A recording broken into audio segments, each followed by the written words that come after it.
अगर दुनिया में कहीं जन्नत है तो कश्मीर में है, किसी ने कहा था, वो सही कहा है कि दुनिया की कश्मीर में ही जन्नत है। और ये टुलिप गार्डन देखे तो ऐसा लगा कि वास्तव में क्या फूल और क्या रंग और क्या कलर, बहुत ज़बरदस्त है यहाँ की फोटोग्राफी, और ऐसा इंडिया में कहीं नहीं है। 6 दिन से यहाँ पे यहाँ के लोग बहुत सेवा भावी है, बहुत अच्छी सेवा कर रहे हैं। होटल में हम जहाँ पे भी जा रहे हैं, जहाँ पे बस स्टैंड है, टैक्सी वाला है, सब बहुत अच्छा है।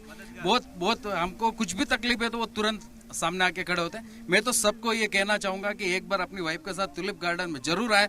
कश्मीर आइए, कश्मीर जन्नत है।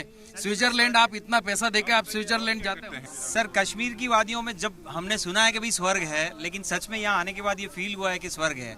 और उसमें मतलब जो तड़का लगा है यहाँ के लोगों का स्वभाव, व्यवहार, जिस हिसाब से वो हमारे साथ ट्रीट कर रहे हैं कि भाई हम चाहे परदेसी हैं लेकिन किसी चीज़ को गाइड करना कि आप ऐसे जाओ वैसे जाओ, तो मतलब बहुत अच्छा लगा। हमको यूँ नहीं लगा कि कहीं अनजान जगह पे आए हैं, ऐसे लग रहा है सब फैमिलियर हैं, सब अपने हैं और बोलते हैं कि हमारे देश का अभिन्न अंग है। तो अब लगता है कि नहीं, सच में हमारा अंग है। और उसमें सारे ही सीनियर सिटीजन है, 60% लोग सीनियर सिटीजन है। सबको बहुत मजा आया, खूब एंजॉय किया। और आपने भी देखा होगा सब लोग हमारे बहुत एंजॉय कर रहे हैं।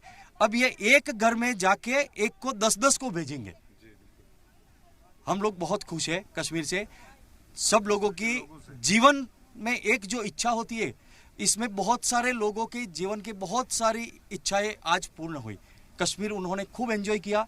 हम लोग सबको एक ही आह्वान करेंगे, पृथ्वी में अगर जन्म लिया है एक बार तो कश्मीर को एक बार जरूर देखना चाहिए।